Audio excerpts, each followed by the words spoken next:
नमस्कार साथियों, जय हिंद, जय भारत।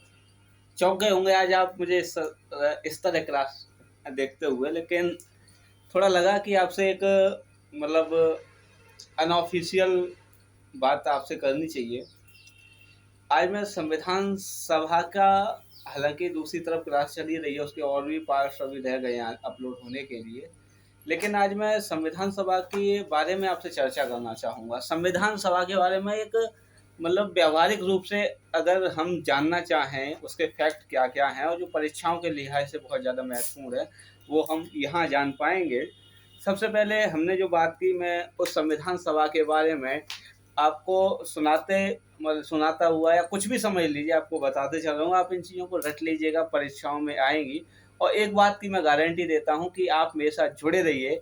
6 महीने में आप देखिएगा कि संविधान के बहुत सारे ऐसे अनुच्छेद, बहुत सारी ऐसी तथ्यात्मक चीज़ें जो परीक्षाओं में पूछी जाती हैं लेकिन किताबों में नहीं दी हैं और परीक्षाओं में आनी है, ये आप श्योर रहिएगा। अधिकतर किताबों में वैसी भी बातें नहीं दी हुई है, वो आपकी बिल्कुल आप सब मुंह से रट जाएंगी, इतना भरोसा कर लीजिएगा, बस साथ में बने रहिएगा।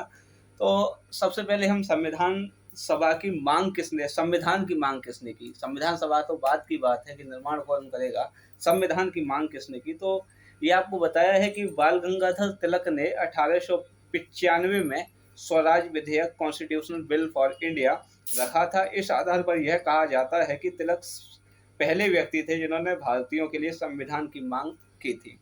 देखिएगा, तिलक का अगर कैरेक्टर स्केच देखेंगे तो वो मतलब महिलाओं की शिक्षा के विरोध में थे। वो गैर श्रवण जो लोग थे, गैर ब्राह्मण जो लोग थे, उनके शिक्षा के विरोध में थे।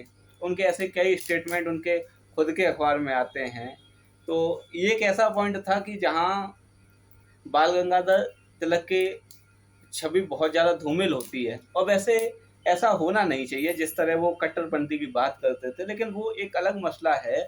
हम यहाँ देखें तो बाल गंगाधर तिलक ने 1895 में एक काम किया था कि संविधान की स्वराज विधेयक से उन्होंने मांग की थी। हालांकि अगर व्यक्तिगत तौर पे जाएं तो मेरे या कई इतिहासकारों के हिसाब से बाल गंगाधर तिलक का जो मतलब एक राष्ट्रवाद है, तो कुछ क्राइटेरिया में देखा जाए तो बहुत मतलब आज के समय में मान लीजिएगा कि मतलब वो संविधान के बिल्कुल खिलाफ जाकर के बोल रहे हैं। मतलब उनका कहना है कि उनके मतलब अखबार के कई ऐसे कटिंग सोशल मीडिया पर आते हैं जो ओरिजिनल हैं कि मतलब किसान के बेटों को गणित भूगोल पढ़ के क्या करना है। हाँ, वो एक अलग मसला है, मैं उतना नहीं जाऊँगा, बस बताया है। दूसरा हम बात करते हैं महात्मा गांधी के बारे में। तो सन 1922 में महात्मा गांधी ने भी भारतीयों के लिए संविधान की मांग की थी। ये तो संविधान हो गया, लेकिन संविधान जो टॉपिक है उसके लिए संविधान सभा का होना बहुत ज़रूरी है। तो हम देखें कि संविधान सभा के गठन की मांग सबसे पहले कौन करता है। तो यहाँ हम देखेंगे कि वर्ष 1934 में एम एन रॉय को हम मानवेंद्र नाथ रॉय भी कहते हैं, ने भारतीयों के लिए संविधान सभा के गठन की बात की थी। एम एन रॉय हो गए जो संविधान सभा के गठन की सबसे पहली बार भारत में बात कर रहे हैं। संविधान की मतलब मांग करने के लिए दो व्यक्ति हमारे पास आ चुके हैं। 1895 में स्वराज विधेयक के माध्यम से बाल गंगाधर तिलक हैं, दूसरा 1922 में महात्मा गांधी हैं। लेकिन संविधान सभा की बात करें तो 1934 आ चुका है और एम एन रॉय, मानवेंद्र राय रॉय हैं जो भारतीयों के लिए संविधान की मांग कर रहे हैं।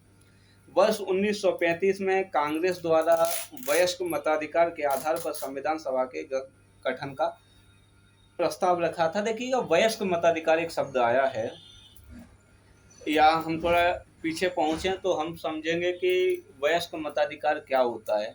वयस्क मताधिकार वह व्यवस्था है जहां पर मतलब अमीर, जाति, गरीब, किसान, भूमिहीनता, पूंजीवादिता, इन सब का कोई प्रभाव नहीं पड़ता। यानी कि देश का प्रत्येक नागरिक एक मतलब मत कर सकता है, वोट डाल सकता है। वहाँ कितना पढ़ा लिखा है ये मैटर नहीं करता है, उम्र कितनी है ये मैटर नहीं करता है, उसके पास कितनी धन दौलत है ये मैटर नहीं करता है, उसका परिवार कैसा है, हिस्टोरिकल यानी कि परिवार का बैकग्राउंड क्या रहा है, ये मैटर नहीं करता है। ये होता है वयस्क मताधिकार। यानी कि जो वर्ष 1935 था उसमें कांग्रेस इस बात को कह रही थी कि संविधान सभा का गठन जो किया जाएगा उसके जो सदस्य होंगे उनको वयस्क मताधिकार के द्वारा चुनकर लाया जाए। इससे हम थोड़ा पहले चलेंगे, भारत शासन अधिनियम 1935 में, वहाँ भी मतलब मताधिकार का जिक्र आता है और वहाँ पर लगभग हम देखते हैं कि 16% जनता को वोट देने का अधिकार था। आगे हम देखते हैं कि लॉर्ड लिथिलांगो करके एक सदस्य आते हैं और वो 1940 के अगस्त के माह में प्रस्ताव रखते हैं। अंग्रेजों द्वारा उसे, मतलब अंग्रेजों कहें या भारत के वासियों द्वारा, उसको ही अगस्त प्रस्ताव बोला गया था। तो अंग्रेजों द्वारा अगस्त 1940 में पहली बार अगस्त प्रस्ताव रखा गया था। पहली बार अंग्रेजों द्वारा 1940 में अगस्त प्रस्ताव रखा जा रहा है। इस अगस्त प्रस्ताव में पहली बार अंग्रेजों द्वारा संविधान सभा के गठन का प्रस्ताव रखा गया। यानी कि अब ये ऐसा पहली बार हो रहा है कि अंग्रेज ये मान रहे हैं कि चलो भारतीयों के लिए एक संविधान होना चाहिए और संविधान के निर्माण के लिए संविधान सभा होनी चाहिए। ऐसा अंग्रेज जो पहली बार मान रहे हैं वो अगस्त 1940 में मान रहे हैं। इस बात को यहाँ समझ लीजिएगा। लेकिन इसमें भी अगस्त प्रस्ताव में थोड़ी बहुत दिक्कतें आई, और वो अगस्त प्रस्ताव में ये दिक्कतें थी कि संविधान सभा के गठन की बात तो अंग्रेज कर रहे थे, लेकिन वहाँ वो उस मसले को भी जोड़ रहे थे कि संविधान सभा के अधिकांश सदस्य भारतीय होंगे। अधिकांश सदस्य भारतीय होंगे, इस शब्दावली को थोड़ा समझना चाहिए। अंग्रेजों द्वारा अगस्त प्रस्ताव 1940 में रखा जा रहा है, उसमें वो अंग्रेज पहली बार आधिकारिक रूप से ये जान रहे हैं, कह रहे हैं कि अंग्रेज संविधान, मतलब संविधान का जो निर्माण किया जाएगा वो संविधान सभा द्वारा किया जाएगा और संविधान सभा में अधिकांश सदस्य भारतीय होंगे। यहाँ पे एक बात समझिए कि अभी भी अंग्रेजों की मंशा ये नहीं है कि भारतीय अपना खुद का संविधान बना लें। उनका भी अभी वो ये मान रहे हैं कि भारतीय जो हैं वो अभी उतने डेवलप नहीं हुए हैं कि वो खुद का संविधान बना पाएंगे, या दूसरी तरफ ये कह सकते हैं कि उनकी मंशा भी ये नहीं है कि भारत को स्वतंत्रता दी जाए। वो हम देखेंगे कि भारत शासन अधिनियम 1935 जो आया था उसका भी मसला था कि उसमें भी उन्होंने प्रस्तावना नहीं दी थी, यानी कि स्वतंत्रता का उल्लेख ही नहीं था। उन्होंने 1919 के भारत शासन अधिनियम को प्रस्तावना को रख दिया था, जिसमें भारत को डोमिनियल राज्य यानी कि उत्तरदायी शासन बनाया गया था, जो कि भारत शासन अधिनियम 1935 की सबसे बड़ी कमी थी। अगर विशेषता पूछ ली है भारत शासन अधिनियम 1935 की तो ये थी कि उसमें राष्ट्रीय एकीकरण का पहली बार जिक्र किया गया था। हालांकि वो नहीं स्थापित हो पाया, वो एक अलग मसले हैं, उस पर बाद में वीडियो बना दिया जाएगा। फिलहाल हम जिस टॉपिक पर चल रहे हैं, तो वहाँ जो अगस्त प्रस्ताव था उसमें अंग्रेजों ने ये कहा कि ये संविधान सभा के अधिकांश सदस्य भारतीय होंगे। इस बात का मतलब भारतीयों को रास नहीं आया कि सारे सदस्य क्यों भारतीय नहीं होंगे जब संविधान भारतीय के लिए, और इस वजह से उसको खारिज कर दिया गया।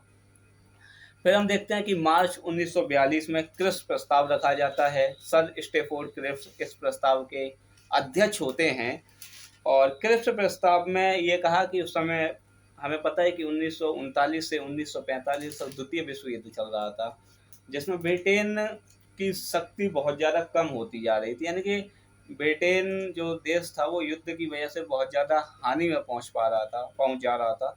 और वहाँ भी ब्रिटेन ये क्रिप्स प्रस्ताव में रखते हैं कि भारत हमारी युद्ध में मदद करे, और जब हम युद्ध जीत जाएंगे या युद्ध की समाप्ति के बाद भारतीयों के लिए संविधान सभा का गठन करेंगे।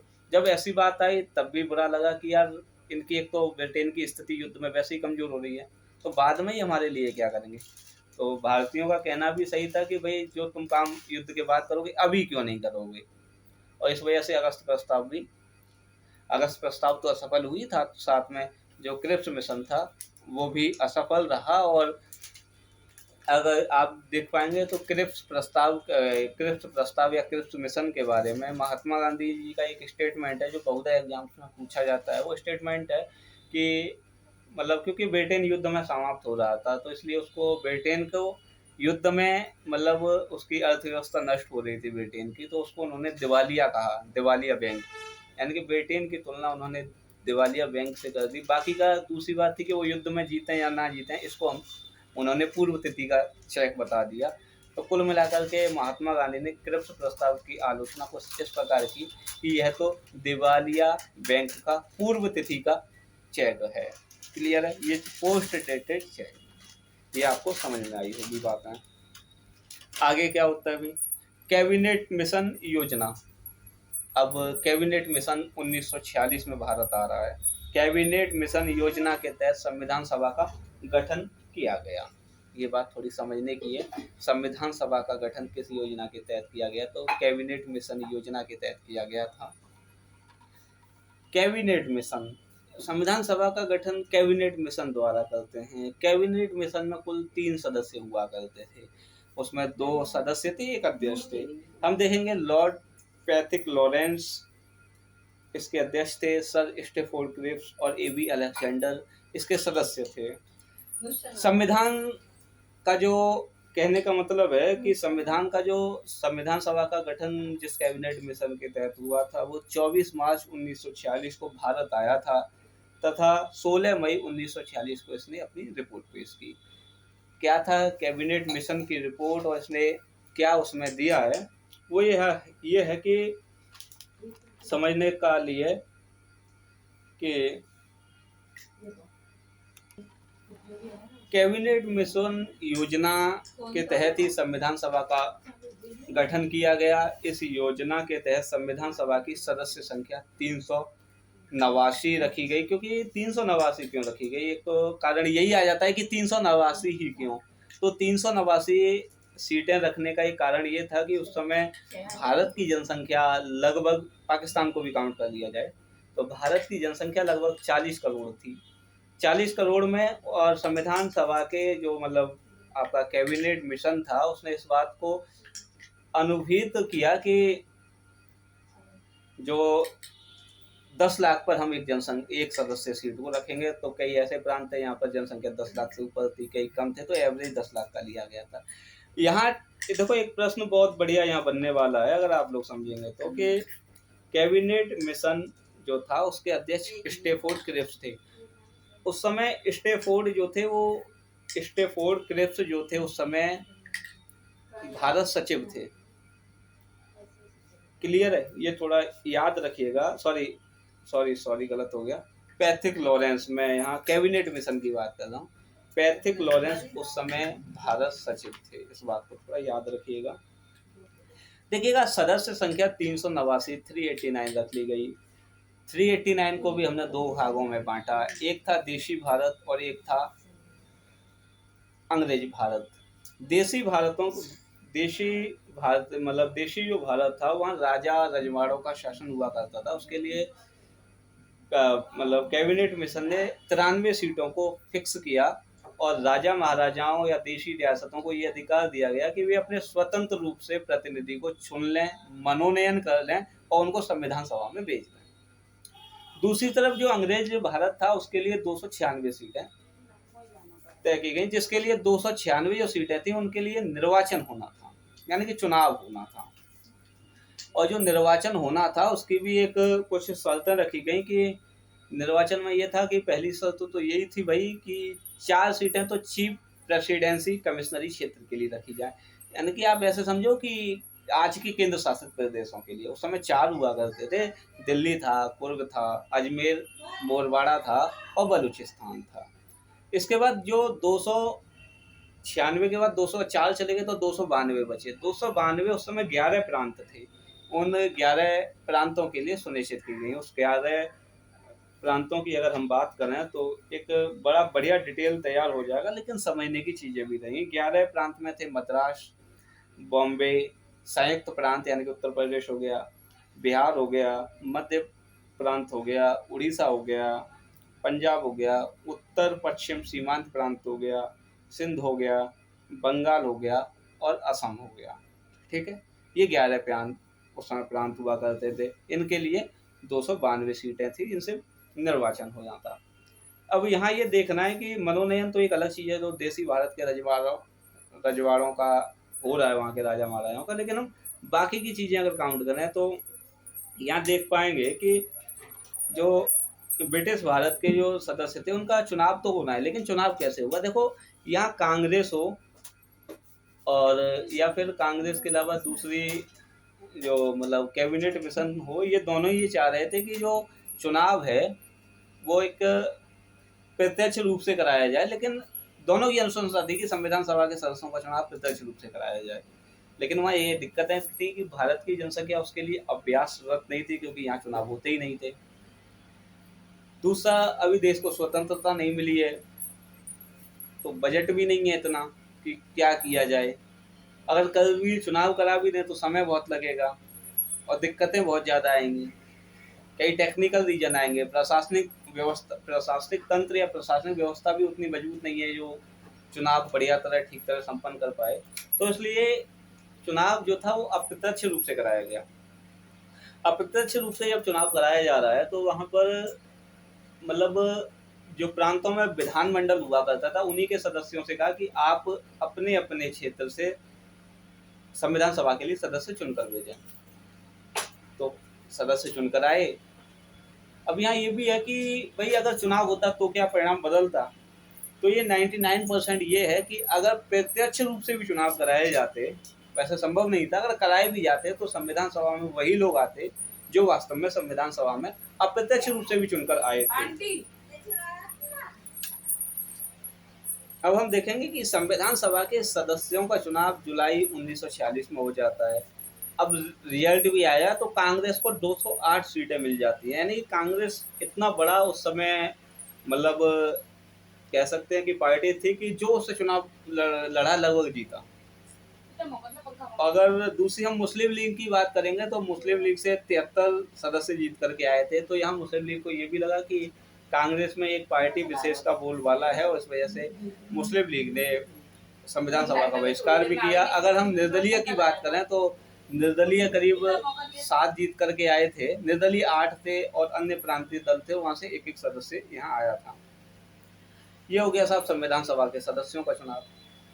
अब संविधान सभा की बैठक की जाएगी। तो बैठक के लिए ये था कि संविधान सभा की जो पहली बैठक थी वो 9 दिसंबर 1946 को की गई।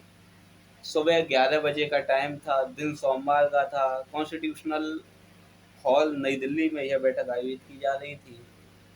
हम एक नाम पढ़ते हैं जो जेबी कृपलानी हैं, संविधान सभा के प्रथम वक्ता के रूप में जिन्हें जाना जाता है। जीवी कृपलानी साहब, आचार्य जीवी कृपलानी, जीवी गणे हाँ, जीवी कृपलानी साहब। आचार्य जो जीवी कृपलानी साहब हैं ये संविधान सभा में खड़े होते हैं और डॉक्टर सच्चिदानंद सिन्हा को अस्थायी सभापति के रूप में चुनने का प्रस्ताव रखते हैं। और इनका कहना ये था कि संविधान सभा में सबसे वयोवृद्ध सदस्य जो हैं वो डॉक्टर सच्चिदानंद सिन्हा हैं। वयोवृद्ध होने के कारण इन्हें सभा का अस्थायी सभापति बनाया जाता है। और उन्होंने जिक्र भी किया था कि फ्रांस की संविधान सभा में ऐसा हुआ था। ठीक है जी। अच्छा, यहाँ अगर प्रश्न आने वाले एग्जाम्स में ऐसे पूछे जाएंगे, आजकल तो नहीं पूछे जा रहे हैं, कि संविधान सभा में प्रथम जो मतलब संविधान सभा की जो सबसे वृद्ध सदस्य थे वो डॉक्टर सच्चिदानंद सिन्हा थे, तो सबसे युवा सदस्य कौन था?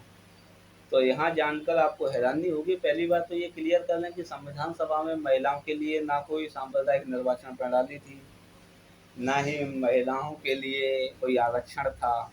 फिर भी हम देखते हैं कि संविधान सभा में कुल 15 महिलाएं निर्वाचित हुई थी, जिसमें पहली बैठक में 10 महिलाएं शामिल हो पाई, वो एक अलग मसला है। लेकिन उन 15 महिलाओं में अगर हम देखें तो अनुसूचित जाति अथवा दलित जो महिला थी वो एक ही थी, उनका नाम था दाक्षायणी वेलायुधन। दाक्षायणी वेलायुधन के बारे में देखें तो वो वर्ष 1946 में जब संविधान सभा में आई थी उस समय मात्र 32 वर्ष की थी। तो यहाँ याद रखिएगा कि सबसे वयोवृद्ध जो सदस्य थे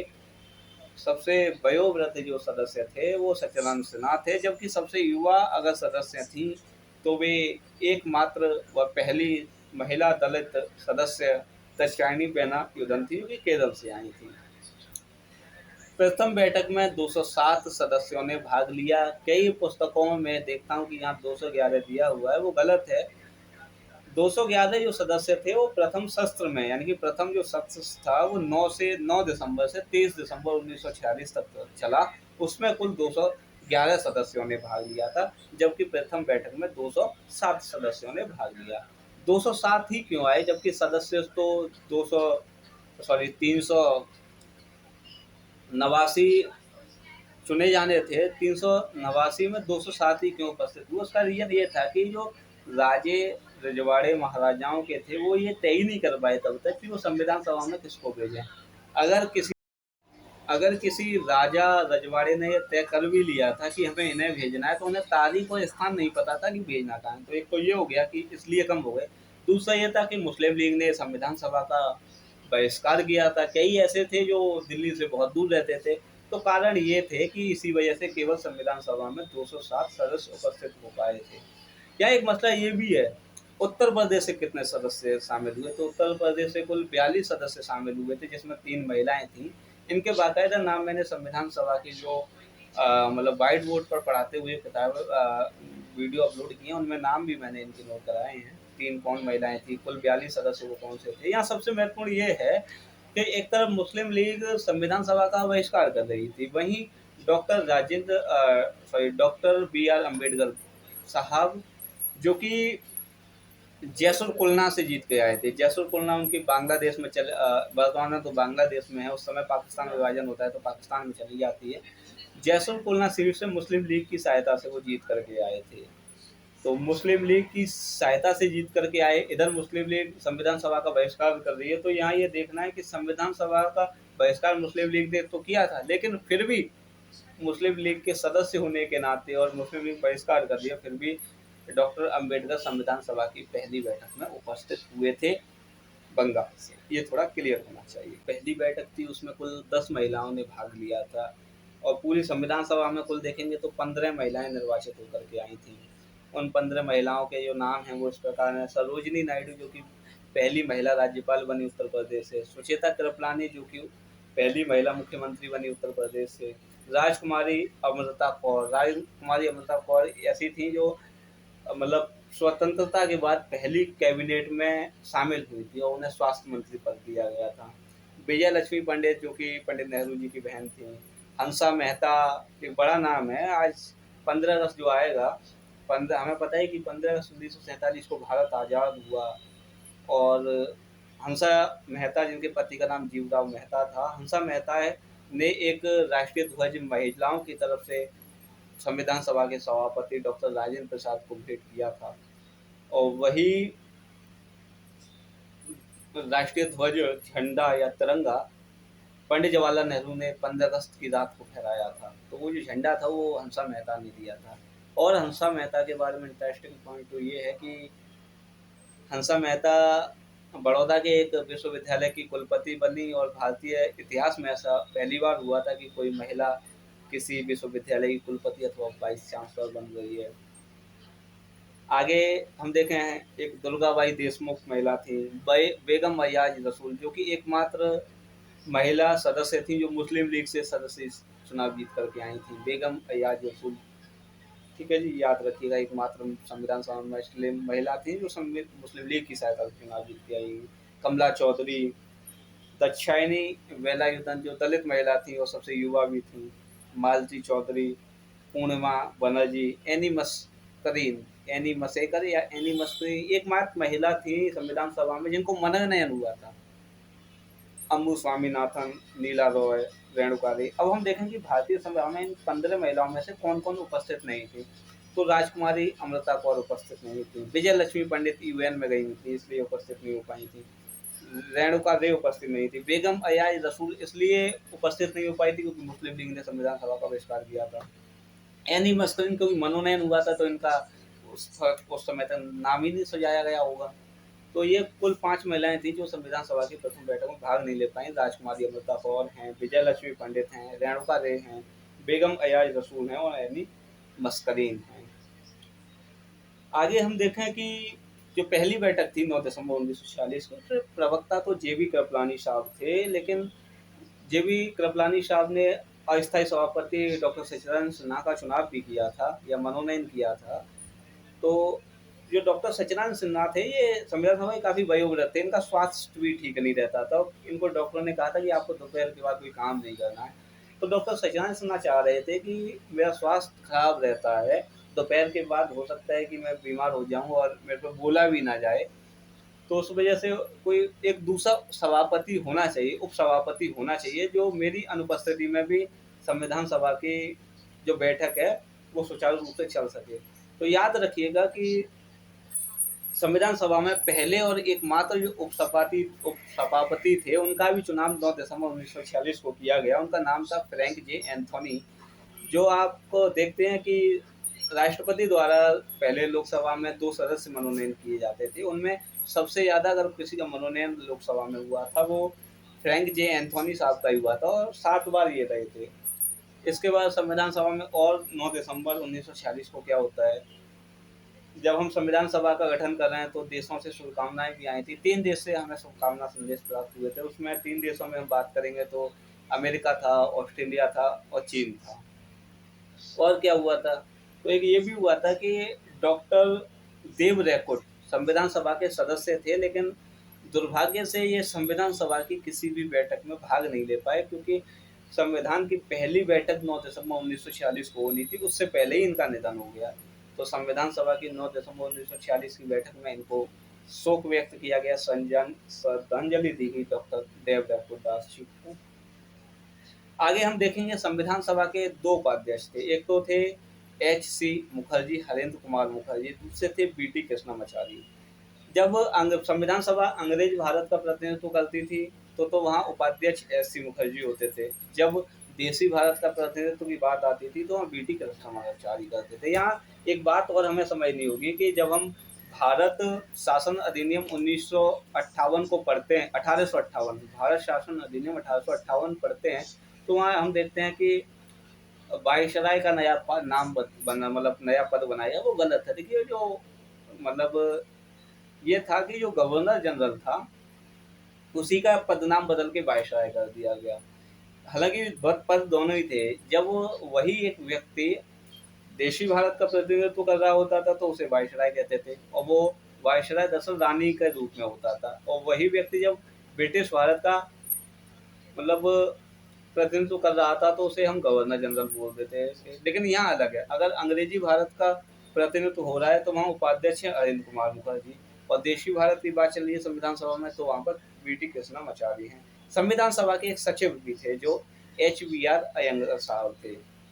H.B.R. अयंगर साहब को लेकर के हमें 2 फैक्ट याद रखने चाहिए कि ये संविधान सभा के सचिव तो थे ही, लेकिन 24 जनवरी 1950 जब अनुच्छेद 380 के तहत अंतरिम संसद जो राष्ट्रपति चुन रही है, 379 आर्टिकल को आधार बना करके, तो वहाँ जब डॉक्टर राजेंद्र प्रसाद पहले राष्ट्रपति चुने गए तो उस निर्वाचन में वोट भी हुए थे। उस वोट में जो निर्वाचन अधिकारी थे वो यही संविधान सभा के सचिव थे, H.B.R. अयंगर साहब। मुझे आशा है कि आज एक तरह से आपका रिवीजन हुआ है संविधान सभा को लेकर के। आगे की वीडियो आगे का रिवीजन हम अगली क्लास में करेंगे। तब तक बने रहिएगा साथ। धन्यवाद। जय हिंद, जय भारत।